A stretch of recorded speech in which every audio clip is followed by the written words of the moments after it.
آج جو ہمارا گفتگو کا موضوع ہے وہ حضرت ابوبکر صدیق رضی اللہ تعالیٰ عنہ کا نبی کریم صلی اللہ علیہ وآلہ وسلم کے ساتھ ہجرت کرنا، اور یہ اس موضوع پر ہماری دوسری نشست ہے۔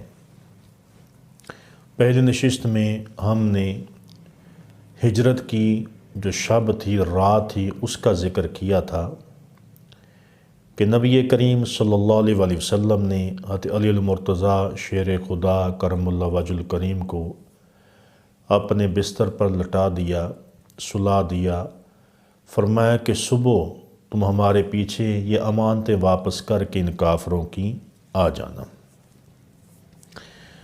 جب حضور نبی کریم صلی اللہ علیہ وآلہ وسلم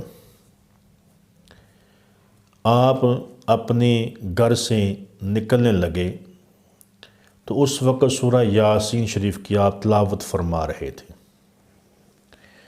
اور نبی کریم صلی اللہ علیہ وآلہ وسلم نے اپنے گھر سے مٹی اٹھائی، مٹھی بھر مٹی اٹھائی، اور یہ آیت کریمہ آپ نے تلاوت فرمائی، وَجَعَلْنَا مِن بَيْنَ أَيْدِيهِمْ سَدًّا وَمِنْ خَلْفِهِمْ سَدًّا فَأَغْشَيْنَاهُمْ فَهُمْ لَا يُبْصِرُونَ۔ سورہ یاسین آیت نمبر 9۔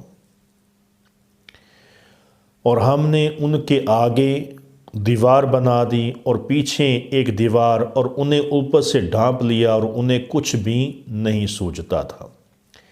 ان آیات کو پڑھ کر حضور نے اس مٹی پر پھونک ماری اور ان کافروں کی طرف آپ نے وہ مٹی پھینک دی، تو اللہ تعالیٰ نے اس مٹی کو تمام جتنے بھی وہ کافر تھے جو گرا ڈالے کھڑے تھے، ہاتھوں میں تلواریں لے کر تھامے کھڑے تھے، سب کے سروں میں ڈال دیا، اور جب وہ مٹی ان کے سروں میں پڑی تو فوراً نیند آ گئی اور اونگنے لگے، اور ان کی بینائی جو ہے وہ سلب ہو گئی۔ اور ایک روایت میں آپ نے ایک مٹھی بھر مٹی پر دم کر کے کافروں کے چہروں کی طرف پھینک دیا، اور ایک روایت میں یوں ہے کہ آپ نے یہ آیت کریمہ تلاوت فرمائی، وَإِذَا قَرَأْتَ الْقُرْآنَ جَعَلْنَا بَيْنَكَ وَبَيْنَ الَّذِينَ لَا يُؤْمِنُونَ بِالْآخِرَةِ حِجَابًا مَسْتُورًا۔ سورہ بنی اسرائیل آیت نمبر 45۔ اور جب تم نے قرآن پڑھا اور ہم نے کیا آپ اور ان کافروں کے درمیان پردہ۔ تو جب نبی کریم صلی اللہ علیہ وآلہ وسلم نے ان آیات کو پڑھا، ان کی بنائی جاتی رہی، تو آپ ان کے درمیان میں سے ان آیات کی تلاوت کرتے ہوئے گزر گئے۔ جب حضور گزر گئے، وہ اسی طرح کھڑے ہیں، دیکھ رہے ہیں، ان کی نظریں جو ہیں وہ آپ کے کمرے مبارک کے دروازے پر ہیں کہ حضور کب تشریف لائیں، ہم ان پر حملہ کریں۔ جب نبی کریم صلی اللہ علیہ وآلہ وسلم ان کے درمیان سے گزر گئے اور ابوبکر صدیق رضی اللہ تعالیٰ عنہ کے گھر کی طرف تشریف لے گئے، تو کچھ دیر کے بعد کوئی شخص جو ہے وہ وہاں سے گزرا، اس نے کہا بھی تم یہاں کیا کر رہے ہو؟ اور ہاتھوں میں ننگی تلواریں اور برچھیاں پکڑی ہوئی ہیں، نیزے پکڑے ہوئے ہیں، کیا بات ہے؟ انہوں نے کہا کہ ہم حضرت محمد صلی اللہ علیہ وسلم کو قتل کریں گے، ان کا انتظار کر رہے ہیں کہ وہ اندر سے نکلیں، ہم حملہ کریں۔ وہ بندہ بڑا حیران ہوا، اس نے کہا عجیب بات ہے، وہ تمہارے درمیان سے گزر گئے، تم انہیں دیکھ نہیں سکے، کس کے انتظار کر رہے ہو؟ انہوں نے کہا کہ یہ کیسے ہو سکتا ہے، ہم اتنے سارے ہیں اور یہاں کھڑے ہوئے ہیں اور جاگ رہے ہیں، ہمارے درمیان سے نہیں گزرے، یہ جھوٹ بول رہا ہے۔ انہیں جب اندر کمرے کی طرف دیکھا تو بستر کی طرف دیکھا، اس نے کہا کہ نہیں، آپ بستر میں لیٹے ہوئے ہیں اور سب چادر اپنے اوپر اوڑی ہوئی ہیں، اور بستر پر حضرت علی المرتضیٰ شیر خدا کرم اللہ وجہ الکریم تھے۔ تو نبی کریم صلی اللہ علیہ وسلم اپنے گھر سے نکلے، حضرت ابوبکر صدیق رضی اللہ تعالیٰ عنہ کے گھر کی طرف پہنچے، اور حضرت ابوبکر صدیق پوری تیاری کے ساتھ حضور کا انتظار فرما رہے تھے۔ جیسے حضور نے دروازے پر دستک دی، دروازہ کھولا، حضور تشریف لائے، تو انہوں نے خوش آمدید کہا، اور نبی کریم صلی اللہ علیہ وسلم کو ساتھ لیا، اور جو سامان ضروری تھا وہ بھی ساتھ لیا۔ گھر کے پچھلے چھوٹے دروازے سے آپ نکل کر غار ثور کی طرف روانہ ہو گئے۔ اور یہ واقعہ تاریخ ابن خلدون جلد نمبر 2 صفحہ 738 پر موجود ہے۔ تو حضرت سیدنا ابو بکر صدیق رضی اللہ تعالیٰ عنہ آپ نے جانے سے پہلے اپنے بیٹے حضرت عبداللہ رضی اللہ تعالیٰ عنہ کو حکم دیا کہ تم سارا دن ان کافروں کے ساتھ رہنا جو حضور کا پیچھا کریں گے، جو یہ منصوبے بنائیں گے، جو بھی باتیں کریں گے، تم شام کو ہمارے پاس غار ثور میں آ کر ہمیں ساری اطلاع دو گے۔ تو حضرت عبداللہ رضی اللہ تعالیٰ عنہ آپ جو ہیں ان کافروں کے پاس چلے گئے، سارا دن ان کے ساتھ پھرتے رہتے، دیکھتے رہتے کیا کر رہے ہیں، کیا منصوبے بنا رہے ہیں، کیسی باتیں کر رہے ہیں۔ دن کو ان کی باتیں سنتے اور رات کو غار ثور میں جا کر حضور کی بارگاہ میں ساری باتیں عرض کر دیتے تھے۔ تو اس طریقے کے ساتھ آپ نے اپنے غلام حضرت عامر بن فہیرہ رضی اللہ تعالیٰ عنہ ان کو ہدایت کی کہ تم سارا دن یہ بکریاں جو ہیں غار ثور کے ارد گرد چرانا، جب شام ہو جائے تو ان بکریوں کو غار ثور کے جو منہ ہے اس کے قریب لا کر وہاں تازہ دودھ ہمیں دو کر پلانا، تو یہ تمہاری ذمہ داری ہے۔ تو حضرت عامر بن فہیرہ رضی اللہ تعالیٰ عنہ آپ سارا دن ارد گرد بکریاں چراتے رہتے، اور جب شام ہوتی تو غار ثور کے قریب آتے اور تازہ بکریوں کا دودھ دو کر نبی کریم صلی اللہ علیہ وسلم اور ابو بکر صدیق کی بارگاہ میں پیش کرتے تھے۔ تو اس واقعے کو سیرت حلبیہ دلائل النبوت جلد نمبر 2 صفحہ 475 اور سیرت ابن حشام جلد نمبر 2 صفحہ 48 پر موجود ہے۔ تو قریشی نوجوان پہرا دے رہے تھے، تو جب جب پہرا دے رہے تھے اس آدمی نے کہا کہ تم بھی عجیب آدمی ہو کہ حضور تمہارے درمیان سے گزر گئے، تمہیں خبر نہیں؟ انہیں کہا کہ تم جھوٹ بول رہے ہو، ہم تو جاگ رہے ہیں، اور وہ دیکھو بستر پر وہ لیٹے ہوئے ہیں۔ جب صبح ہوئی تو نبی کریم صلی اللہ علیہ وسلم باہر تشریف نہ لائے جس وقت آپ لایا کرتے تھے۔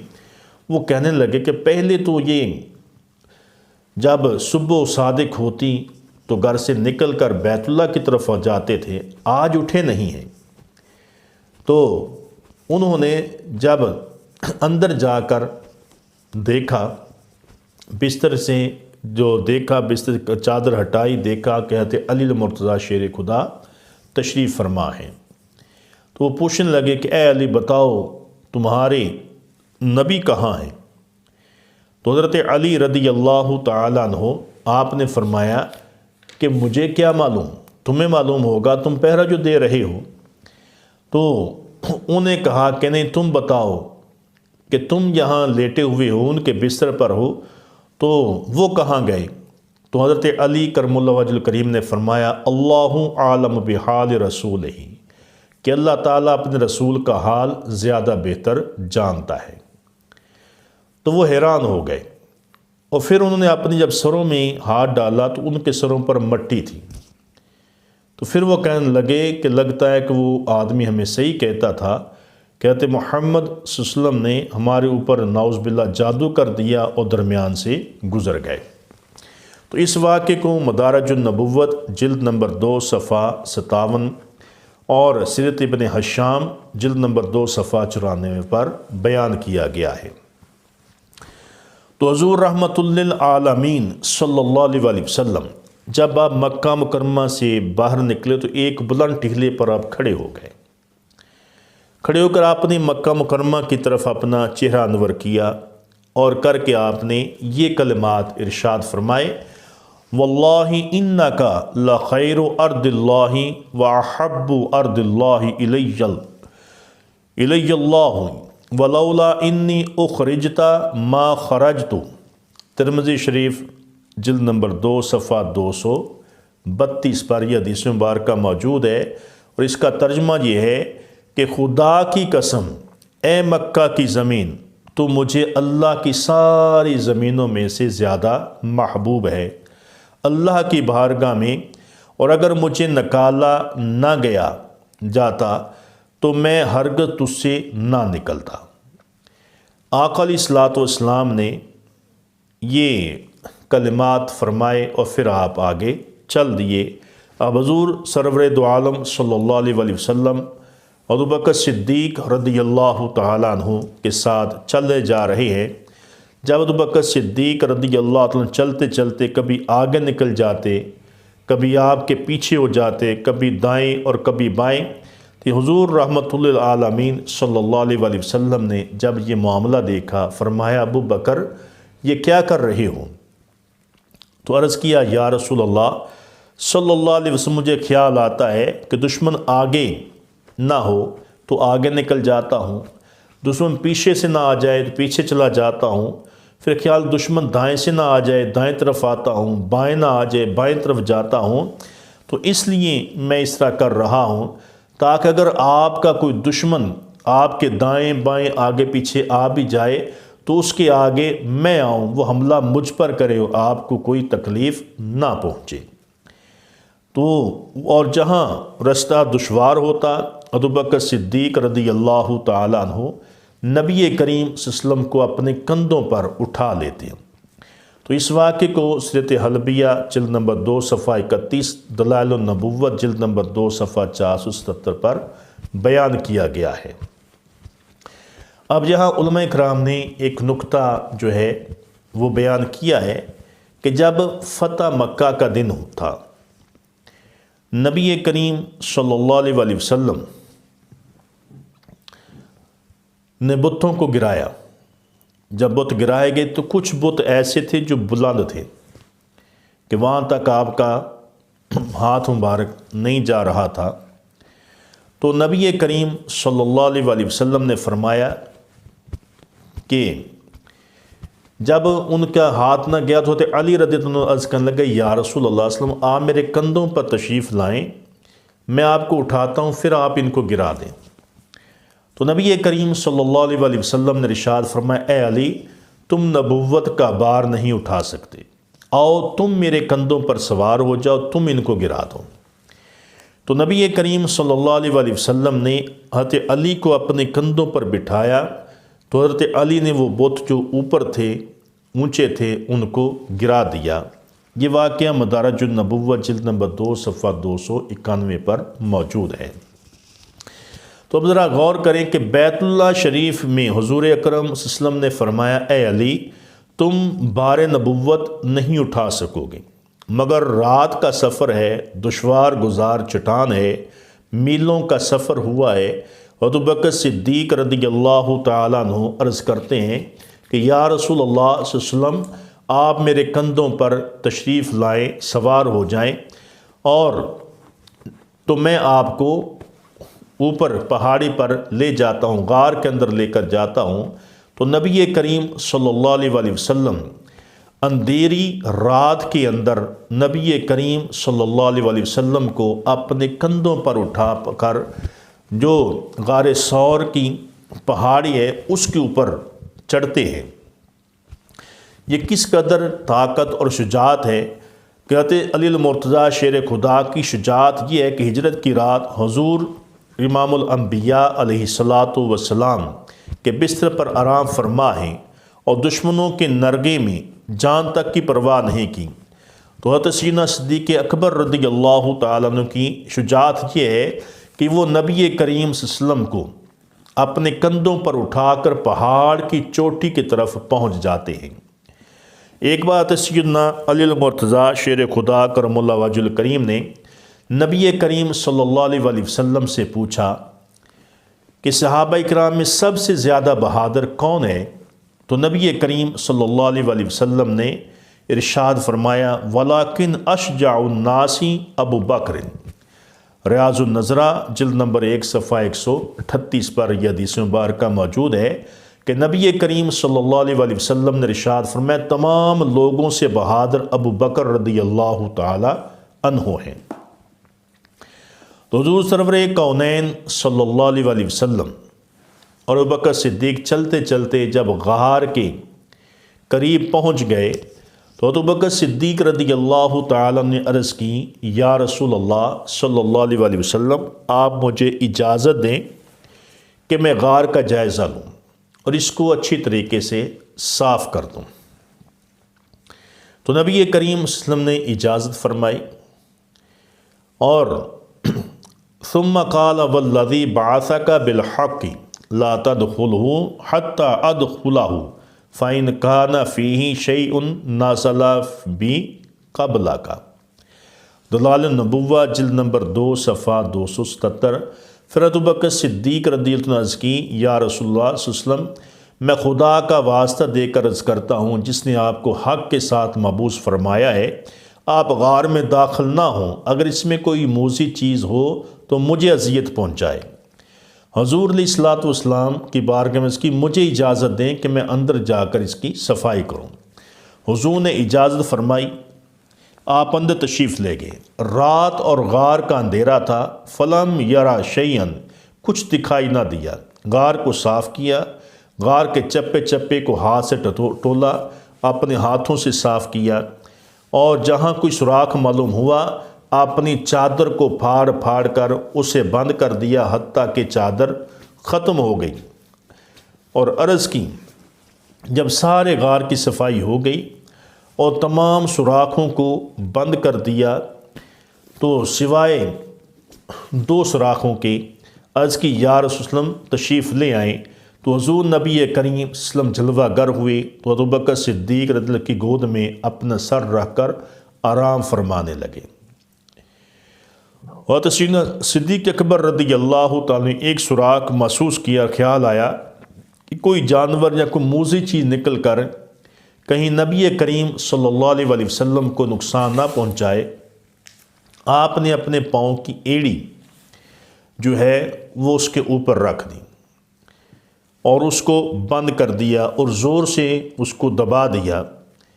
وَقَانَ فِي الْغَارِ فَرْقٌ فِيهِ حَيَّاتٌ وَعَفَاءِ فَجَعَلْنَا يَفْرِبْنَهُ وَيَلْسَعْنَهُ۔ دلائل النبوہ جلد نمبر 2 صفحہ 470۔ اور غار میں سانپ تھا، بہت بڑا سانپ تھا، انہوں نے ڈنگ پہ ڈنگ لگائے مگر آپ نے حرکت نہ کی تاکہ حضور علیہ الصلوۃ والسلام کے آرام میں خلل نہ آئے۔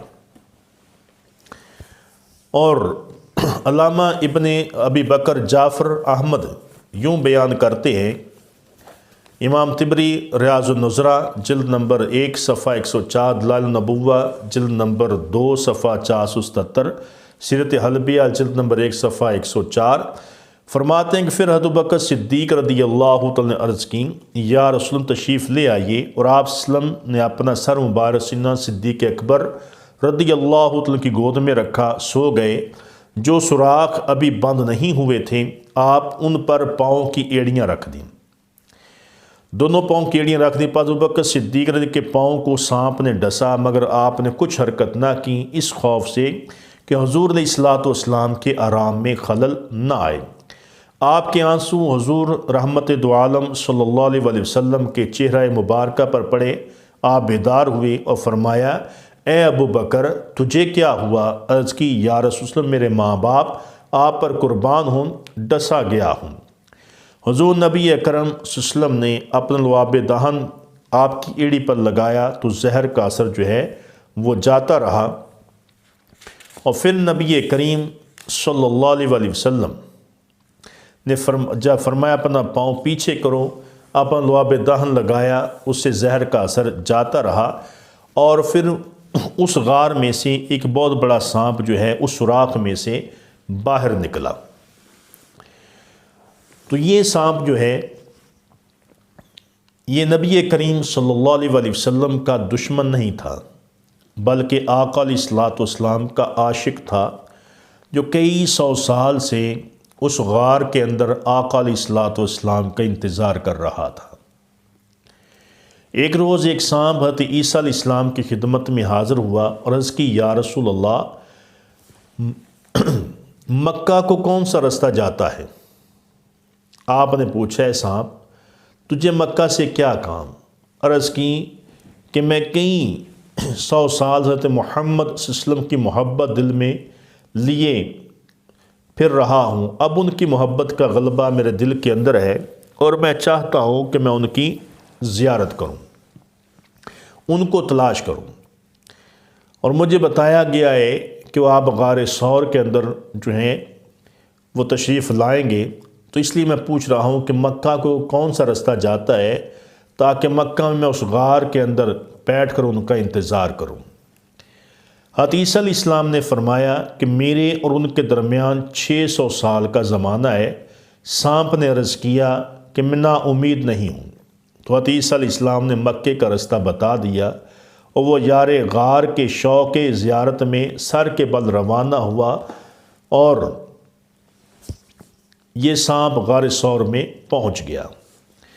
تو اس نے 70 سوراخ کیے۔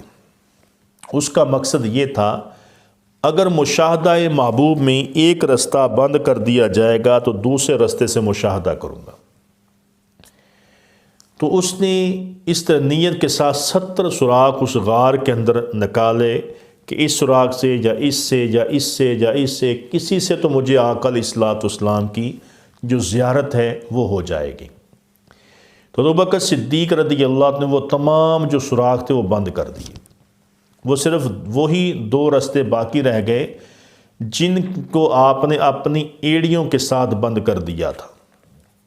سانپ نے حضور رحمت للعالمین وسلم کے دیدار کی تمنا میں کئی مرتبہ ابوبکر صدیق رضی اللہ عنہ کے پاؤں پر اپنا سر مارا تاکہ آپ پاؤں ہٹا لیں، مگر آپ نے پاؤں نہ ہٹایا تو سانپ کو اس کے بغیر کوئی چارہ نہ دکھائی دیا کہ پاؤں کو کاٹیں تاکہ آپ پاؤں ہٹا لیں، مگر آپ نے پاؤں نہ ہٹایا تو اس نے آپ کے پھر پاؤں کو بار بار ڈسنا شروع کر دیا۔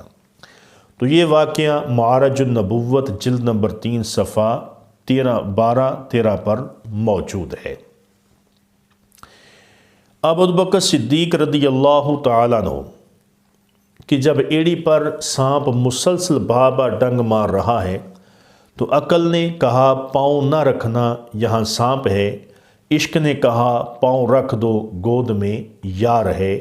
عقل نے کہا سانپ ڈنگ مار کر زہر چڑھا دے گا۔ عشق نے کہا حبیب خدا علیہ الصلوۃ والسلام لعاب لگا کر زہر اتار دیں گے۔ عقل نے کہا پاؤں مت رکھ، مر جائے گا۔ عشق نے کہا پاؤں رکھ، تیرا بیڑا پار ہو جائے گا۔ تو حضرت سیدنا صدیق اکبر رضی اللہ تعالیٰ عنہ کا عشق غالب آ گیا، عقل مغلوب ہو گئی۔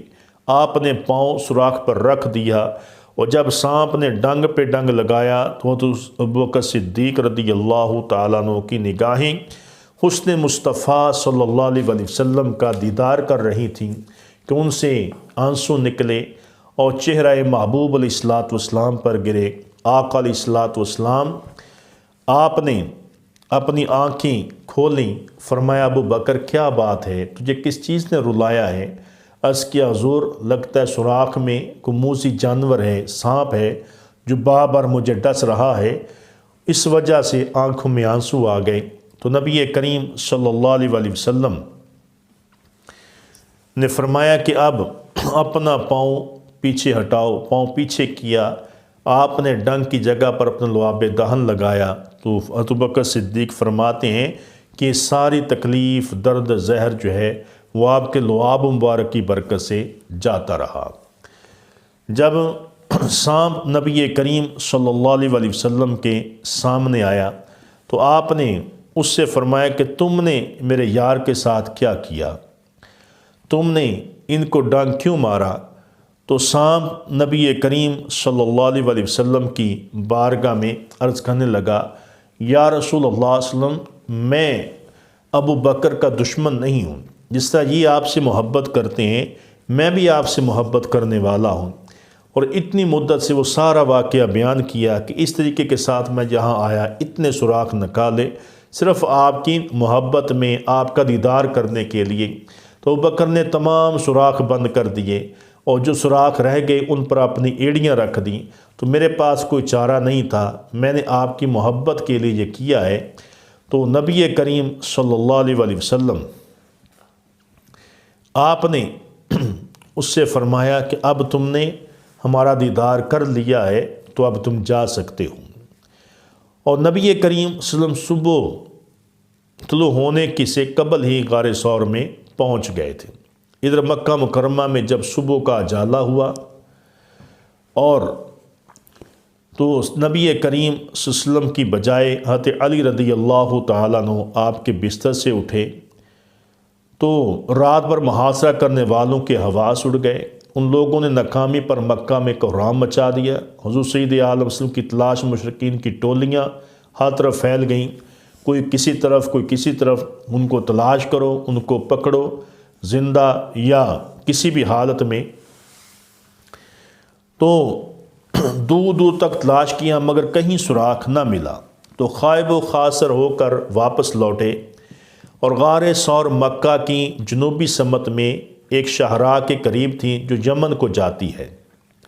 جب ہر طرف سے مایوسی ہوئی تو ناچار ادھر کا رخ کیا، اور ان کے ساتھ ماہر کھوجی بھی تھے جو قدم کے نشانات جانتے تھے۔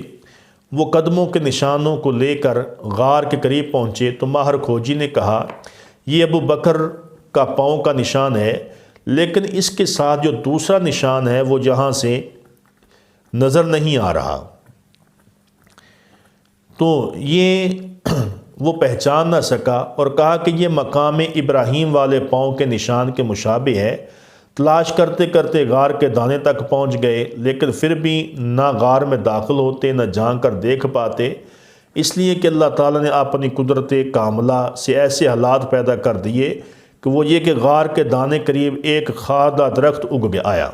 اہل عرب اس درخت کو غیلان کہتے ہیں۔ اس کی شاخیں گنجان و خاردار ہوتی ہیں، اور جنگلی کبوتروں کے ایک جوڑے نے گھونسلہ بنا لیا اور وہاں انڈے بھی دے دیے۔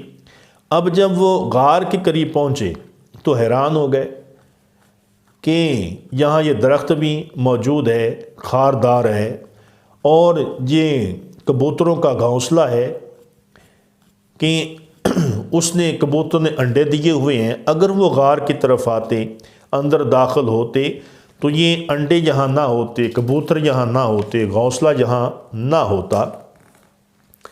تو علامہ زرقانی رحمۃ اللہ غار کے کبوتروں کے بارے میں لکھتے ہیں کہ وَإِنَّ حَمَامَ الْحَرَمِ مِن تِينِكَ الْحَمَاتَيْنِ جَزَاءً وَفَاقًا لَمَا حَصَلَ بِهِمَا الْحَمَایَةُ جوزیاً بالنسل وحمایتہ فی الحرم فلا یعترض لہ وفی المثل احسن من حمام الحرم۔ زرقانی المحب جلد نمبر 1 صفحہ 384، سیرت حلبیہ جلد نمبر 2 صفحہ 39، سبل الہدا جلد نمبر 3 صفحہ 34۔ اور اس کا ترجمہ یہ ہے کہ مکہ مکرمہ میں جو کبوتر ہیں یہ کبوتروں کے اس جوڑے کی نسل سے ہیں۔ اس خدمت کا صلہ انہیں دیا گیا ہے کہ ان کی نسل جو ہے وہ ختم نہیں ہوگی، اور حرم شریف میں انہیں پناہ ملی ہوئی ہے، انہیں چھیڑا نہیں سکتا۔ اور یہ مثل مشہور ہے کہ فلاں شخص کو حرم کے کبوتروں سے بھی زیادہ پناہ ملی ہوئی ہے۔ تو ان دو کبوتروں نے جو غار کے منہ پر جنہوں نے انڈے دیے تھے، ان کو اللہ رب العزت صلہ یہ دیا کہ ان کی نسل کو قیامت تک جو قائم کر دیا، اور پھر ان کو حرم شریف میں خانہ کعبے میں پناہ دے دی۔ اب یہ جو کبوتر ہے ان کی جو نسل ہے وہ آج بھی حرم شریف کے ارد گرد موجود ہے۔ اور غار کے منہ پر مکڑی نے گھنا جالا تن دیا۔ دیکھنے سے یوں محسوس ہوتا تھا یہ جالا بہت عرصے پہلے کا بنا ہوا ہے۔ حضرت انس رضی اللہ تعالیٰ عنہ سے روایت ہے کہ ابو بکر صدیق رضی اللہ تعالیٰ فرماتے تھے، کافروں نے ہمارا کھوج نکال لیا تھا اور غار ثور پر آ کر کھڑے ہو گئے تھے۔ اگر ان میں سے کوئی جھک کر پاؤں کی جانب دیکھتا تو وہ ہمیں دیکھ لیتا۔ حضور نبی کریم صلی اللہ علیہ وسلم نے فرمایا، اے ابو بکر، ان دو شخصوں کے بارے میں کیا گمان ہے جن میں تیسرا اللہ تعالیٰ ہے؟ ان دو شخصوں میں سے مراد حضور سرور کونین صلی اللہ علیہ وسلم، ابو بکر صدیق رضی اللہ تعالیٰ عنہ ہے۔ فرمایا، ابو بکر تو فکر نہ کر، ہمارے ساتھ ہمارا خدا بھی موجود ہے۔ تو یہ واقعہ زرقانی شریف جلد نمبر 1 صفحہ 390، سیرت حلبیہ جلد نمبر 2 صفحہ 40، مدارج النبوت جلد نمبر 2 صفحہ 99۔ اور ایک روایت میں ہے کہ ابو بکر صدیق رضی اللہ تعالیٰ نے عرض کی، یا رسول اللہ صلی اللہ علیہ وسلم، یہ کفار اگر جھک کر دیکھ لیں تو ارشاد فرمایا، لا تحزن ان اللہ معنا، غم نہ کھا، بے شک اللہ ہمارے ساتھ ہے۔ اور حضور نبی کریم صلی اللہ علیہ وسلم نے فرمایا، یا ابا بکر ما ظنک بسنین اللہ ثالثہما۔ تفسیر قرطبی جلد نمبر 8 صفحہ 146۔ اے ابو بکر، تمہارا کیا خیال ہے جن کا تیسرا اللہ تعالیٰ ہو؟ یعنی تمہیں فکر کرنے کی ضرورت نہیں ہے کہ ہمارا خدا جو ہے وہ ہمارے ساتھ ہے۔ اور توکل کا یہ مقام تھا نبی کریم صلی اللہ علیہ وسلم کا۔ اس وقت اللہ تعالیٰ نے اطمینان، تسکین، ایک مخصوص کیفیت نازل فرمائی، اور ارشاد باری تعالیٰ ہے، فَأَنزَلَ اللَّهُ سَكِينَتَهُ عَلَى رَسُولِهِ وَعَلَى الْمُؤْمِنِينَ، سورہ فتح آیت نمبر 26۔ تو اللہ تعالیٰ نے اپنا اطمینان اپنے رسول اور ایمان والوں پر اتارا۔ علامہ قرطبی نقل کرتے ہیں، فَأَنزَلَ اللَّهُ سَكِينَتَهُ عَلَيْهِ ابی بکر، تفسیر قرطبی جلد نمبر 8 صفحہ 148۔ اس کا ترجمہ یہ ہے، یعنی کہ اللہ تعالیٰ نے حضور علیہ الصلوۃ والسلام کے صدقے حضرت بکر صدیق رضی اللہ عنہ پر بھی اطمینان، تسکین کی مخصوص کیفیت وارد کر دی۔ سیرت نبویہ جلد نمبر 2 صفحہ 5، جس سے ان کی تمام پریشانیاں دور ہو گئیں۔ یاد رکھیں، سیدنا صدیق اکبر رضی اللہ تعالیٰ عنہ کو غار میں اپنی جان کا کوئی غم نہ تھا، بلکہ نبی کریم صلی اللہ علیہ وسلم کا غم تھا کہ میرے آقا علیہ الصلوۃ والسلام کو کوئی تکلیف نہ پہنچے۔ کفار مکہ آپس میں باتیں کر رہے تھے، حضور رحمۃ للعالمین اور ابوبکر صدیق ان کی باتیں سن رہے تھے۔ کافر کہہ رہے تھے، اگر محمد صلی اللہ علیہ وسلم اس غار میں داخل ہوتے تو مکڑی کا جالا در برم ہو جاتا، کبوتر کے انڈے ٹوٹ جاتے، اس درخت کی ٹہنیاں ٹوٹ جاتی۔ مگر کھوجی کہہ رہے تھے، اس سے آگے قدم کے نشان نہیں، یقیناً محمد صلی اللہ علیہ وسلم اس غار میں ہیں۔ مگر حضور علیہ السلام کا یہ معجزہ تھا کہ آپ کافروں کو نظر آ رہے تھے، آپ کافروں کو دیکھ رہے تھے، ابوبکر صدیق دیکھ رہے تھے، لیکن وہ آپ کو نہیں دیکھ سکے۔ اور حضرت علامہ امام بصیری رحمۃ اللہ نے ان واقعات کو یوں نقل کیا ہے قصیدہ بردہ شریف کے اندر کہ فَالصِّدْقُ فِي الْغَارِ وَالصِّدِّيقُ لَمْ يُرَايَا وَهُمْ يَقُولُونَ مَا بِالْغَارِ مِنْ آرَامِ۔ حضور علیہ السلام ابوبکر صدیق رضی اللہ تعالیٰ عنہ غار میں تھے، اور کافر ایسے اندھے ہوئے کہنے لگے، غار میں تو کوئی بشر نہیں ہے۔ اور پھر فرمایا، ظن الحمامہ و ظن العنکبوت علی خیر البریۃ لم تنسج ولم تاہمی۔ کفار نے خیال کیا کہ اس غار کے منہ پر جس میں حضور علیہ الصلوۃ والسلام موجود تھے، کبوتروں نے انڈے دیے ہیں اور مکڑی کا جالا تنا ہوا ہے،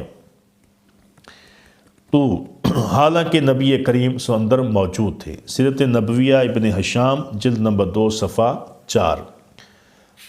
تو جب نبی کریم صلی اللہ علیہ وسلم غار کے اندر موجود تھے، غار میں تشریف لے گئے، تو غار کے اندر اللہ رب العزت نے ایک جنتی چشمہ جو ہے وہ جاری کر دیا۔ تو اس جنتی چشمے کا ذکر انشاءاللہ العزیز ہم اگلی نشست میں آپ کے سامنے بیان کریں گے۔ اللہ تعالی ہم سب کو بہتر عمل کرنے کی توفیق عطا فرمائے۔ وَمَا عَلَيْنَا إِلَّا الْبَلَاغُ الْمُبِينُ۔